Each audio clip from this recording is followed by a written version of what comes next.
Let's dive into the top 3 prompt tags to elevate your Suno AI songs.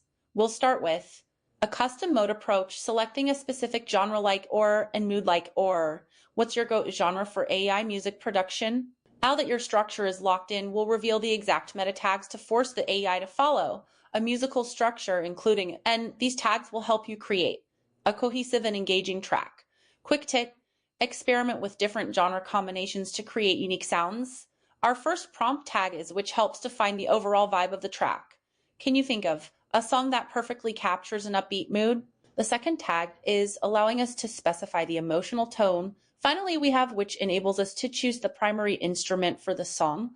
By combining these tags, we can create a unique and captivating sound. Now let's visualize how these tags come together in a prompt.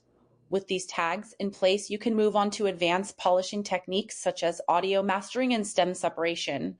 What's the most challenging part of polishing AI-generated tracks? Now that you've mastered the basics, it's time to take your Suno AI songs to the next level. Hit the like button and subscribe to the channel for more AI music tutorials, prompt formulas, and producer secrets.